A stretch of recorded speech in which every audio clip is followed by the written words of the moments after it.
Hai guys, selamat datang di YouTube channel Naksir Sneakers. Dan kali ini gue mau ngerekomendasiin 7 sepatu basket terbaik buat dipakai di lapangan basket outdoor. Ini by the way jadi salah satu video yang gue excited banget buat bikin, karena sampai sekarang masih banyak orang-orang yang nyari sepatu basket buat dipakai tempur. Dan untuk nyari sepatu basket yang cocok untuk dipakai di lapangan basket outdoor, itu pertimbangannya lumayan banyak ya guys. Pastinya secara all around keseluruhan performance sepatunya, tapi ada beberapa aspek-aspek yang perlu diperhatikan secara lebih, yaitu dari sisi durabilitas, dari sisi cushioning, plus juga mungkin dari sisi harga yang ditawarkan. So basically ini gue udah nyiapin, kalian bisa lihat ada 7 box yang ada di sini. Dan disclaimer dulu lah ya guys, ini berdasarkan personal favorite dan juga item-item yang udah gue cobain di tahun 2026 ini. Jadi video kali ini gue bikin berdasarkan initial impression, kayak kalian aja gitu nyobain sepatu di mall. Mungkin plusnya adalah gue udah nyobain cukup banyak sepatu dari awal gue nge-review di tahun 2017 atau 18 ya,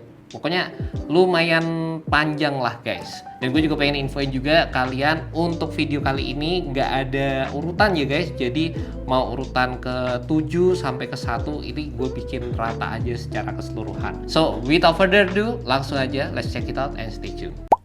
Yang pertama ada sepatu Rigorer AR3, dimana gue tuh selalu bilang ini adalah salah satu sepatu basket yang worth it banget secara price to value yang ditawarkan. Dijual dengan harga $100, which is itu setara sama sepatu-sepatu basket signature budget yang ada saat ini. Tapi dari sisi performance, sepatu ini nggak kalah gokil guys. Menggunakan teknologi eTPU Super Tactical Foam yang berasa cukup responsif dan juga bouncy di bagian cushion. Ditambah sepatu ini juga memiliki ketebalan outsole yang menurut gue gokil banget, terutama kalau kalian pengen gunakan di lapangan basket outdoor. Sepatu ini juga punya improvement dibandingkan dengan versi sebelumnya, dimana fitting secara keseluruhannya berasa lebih oke. Dan yang paling gue suka, untuk harga yang ditawarkan, sepatu ini juga memiliki support dasar yang bisa diandalkan dan juga komplit untuk sebuah sepatu basket.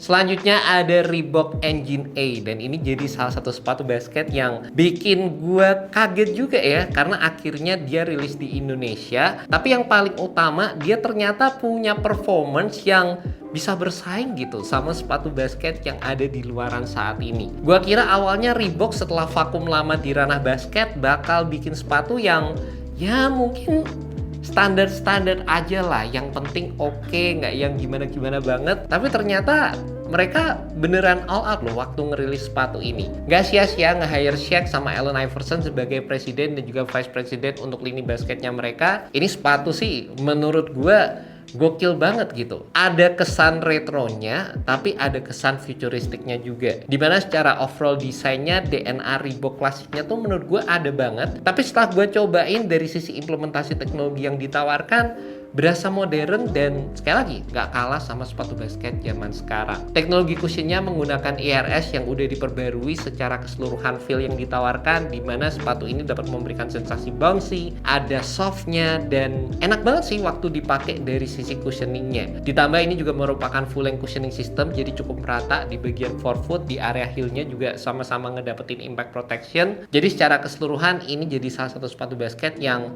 jadi highlight lah untuk tahun 2026 ini juga guys. Selanjutnya ada sepatu Antakai 3, dimana ini jadi salah satu sepatu yang berkesan banget buat gue di tahun 2026 ini, karena kalau kalian lihat detail di bagian atasnya, ini ada tanda tangannya Kyrie Irving yang susah payah gue dapetin di Antakai Tour kemarin guys. Gue kayak harus desek-desekan, gue harus nerabas kerumunan, tapi semuanya worth it sih, bisa ngedapetin tanda tangan di sepatu Kyrie Irving yang satu ini. Dan nggak cuma masalah dari sisi ada tanda tangannya aja, tapi sebenarnya ini merupakan salah satu sepatu yang dari sisi fittingnya ini bisa dibilang jadi salah satu yang jadi highlight di tahun 2026 ini guys. Fitting yang ditawarkan di sepatu Antakai 3 ini menurut gue nyaman banget secara keseluruhan. Tight fit, one to one, padding di area tangnya pas, padding di sisi belakangnya ini di sculpted juga, jadi secara fitnya itu bisa nyengkrem banget di kaki, enak banget. Dan juga ditambah sepatu ini kalau kalian pengen gunakan di lapangan basket outdoor juga dilengkapi dengan traction yang tebelnya bukan main, ditambah juga cushioning yang menurut gue berasa cukup tebal dengan menggunakan teknologi injected nitrogen di bagian cushioningnya. Bisa dibilang ini tuh jadi salah satu sepatu signature Kyrie terbaik yang pernah dirilis sama Anta juga sejauh ini guys. Cuma ya guys, karena ini punya gue kan ada tanda tangannya ya. Ini nggak bakal gue pakai lagi sih, kayaknya bakal gue pajang aja lah di belakang sini lah. Gue punya yang ada tanda tangannya Kyrie, gue juga punya yang ada tanda tangannya Profesor. Itu thank you buat support kalian semua sih. Gokil guys, gokil asli. Selanjutnya ada sepatu Adidas Believe That But yang menjadi budget version dari signature series Adidas AE. Dan sepatu ini harganya 400.000 lebih murah dibandingkan dengan versi signaturenya, dimana ini dijual dengan harga 1,6 juta. Tapi yang cukup menarik, meskipun harganya cukup terjangkau dan lebih murah dari versi signaturenya, sepatu ini tuh juga menawarkan fitur-fitur andalan, ditambah secara bobotnya sepatu ini juga bisa terbilang lebih ringan juga. Secara banyak yang bilang kalau sepatu signaturenya AE itu kan berat gitu ya, secara feel yang ditawarkan agak-agak bottom heavy, meskipun menurut gue sepatunya sih nyaman-nyaman aja, tapi ya baik lagi banyak yang bilang kayak gitu. Di sepatu ini nggak cuma lebih ringan aja, tapi tetap mempertahankan dari sisi fitur utama, di mana sepatu ini memiliki kestabilan yang ekstra, kebantu dengan adanya base yang terbilang cukup lebar di area bawah, ditambah dengan adanya implementasi TPU di bagian samping sepatunya, yang bikin sepatu ini tuh bener-bener bisa mengkonten pergerakan kalian di lapangan. Yang berasa basic di sepatu ini sebenarnya ada di bagian cushioningnya aja yang menggunakan implementasi Dream Strike. Tapi buat kalian para pemain muda yang menurut gua mengutamakan cushioning yang cukup responsif, nggak terlalu mementingkan cushioning yang dapat memberikan impact protection, gua rasa sih ini bakal jadi salah satu pilihan yang terbilang cukup solid juga.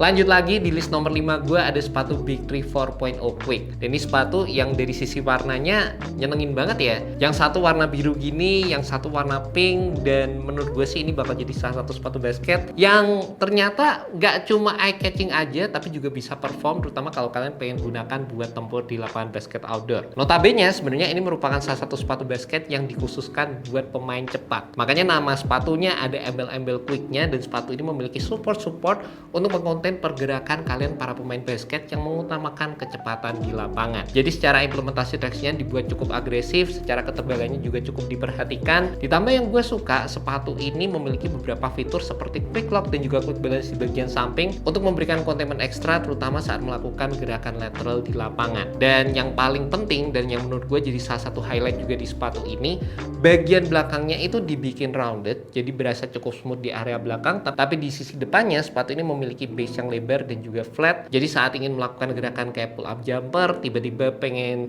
ngelakuin gerakan euro step, itu bentuk kontur seperti ini akan sangat membantu dalam melakukan gerakan-gerakan tersebut guys. Di urutan selanjutnya ada sepatu WO Weight All City 14. Dan ini tuh sepatu basket yang menurut gue smoothnya bukan main sih guys. Gokil. Waktu pakai sepatu ini bawaannya tuh kayak pengen lari gitu dari sisi kontur bagian bawah yang menurut gue sih OP banget. Secara playability ini jadi salah satu sepatu basket yang menurut gue gokil. Ditambah sepatu ini juga punya fitur-fitur support yang cukup diperhatikan, terutama dengan adanya outrigger yang cukup dominan di bagian samping, TPU di bagian samping, dan adanya bagian extra foam yang menjadi bagian belakang untuk support di area heel yang lebih optimal di sepatu ini. Untuk versi sebelumnya aja sebenarnya menurut gue tuh udah mantep banget, tapi versi yang terbaru ini All City 14 juga memiliki upgrade di bagian cushioningnya, dimana secara cushioning menggunakan implementasi super boom dan juga boom cushioning system yang itu juga digunakan di sepatu WO Weight 14. Jadi ini sih mantep banget, dan rasa-rasanya gue dari tadi megang cukup banyak sepatu, ini jadi salah satu yang berasa cukup ringan juga dibandingin sama beberapa sepatu yang tadi gue pegang juga guys. And last but not least ada sepatu Nike Kobe One Pro, dan mungkin bisa dibilang ini personal favorit gue lah ya kalau gue disuruh milih berdasarkan beberapa list yang ada tadi. Selain berdasarkan dari nilai nostalgia, tapi sebenarnya sepatu ini tuh punya fitur-fitur yang emang sebenarnya siap banget sih kalau misalnya mau dipakai tempur buat lapangan basket outdoor. Materialnya build pakai leather, kokoh banget, ditambah kalian bisa lihat bagian bawahnya tuh tebel kok guys. Nih, sepatu basket zaman sekarang tuh sebenarnya buildnya jarang banget ada yang tebel dan sekuat ini gitu. Ada carbon fiber plate-nya, ditambah secara cushioning sepatu ini udah dilengkapi dengan teknologi full length zoom, jadi bikin mantep lagi. Dan bisa dibilang juga Kobe 1 Pro ini itu yang update-nya berasa paling signifikan gitu dibandingkan sama seri-seri Kobe Pro yang lainnya. Dan buat kalian yang demen sama sepatu-sepatu basket yang tipenya itu vintage, klasik, tapi secara implementasi teknologi nggak kalah sama sepatu-sepatu basket zaman sekarang, ini sih jadi sepatu yang emang siap buat dipakai tempur, guys. And that's about it, guys. 7 rekomendasi sepatu basket buat dipakai tempur di lapangan basket outdoor dari gue. Kalau kalian penasaran sama full breakdown review dari sepatu-sepatu yang gue sebutin tadi, semuanya udah pernah gue review, semuanya udah pernah gue jembrengin juga plus minus dari masing-masing sepatunya. Kalian tinggal cari aja review dari sepatu-sepatu yang tadi udah gue sebutin. Tapi basically itu tadi bakalan jadi 7 sepatu yang gue bakal consider kalau misalnya gue adalah pemain basket yang notabene sering main di lapangan basket outdoor. Gue penasaran gimana pendapat kalian mengenai list yang gue bikin hari ini, dan kalau kalian punya pendapat yang lain atau pendapat yang beda, kalian punya list sepatu keren lainnya, kalian bisa tulis aja di kolom komentar bagian bawah. By the way, thank you so much buat kalian udah nonton video kali ini, and see you next video, guys. Semoga video ini bisa membantu kalian dalam menemukan sepatu basket yang cocok. Alright, peace. 7 lumayan banyak lah tahun ini.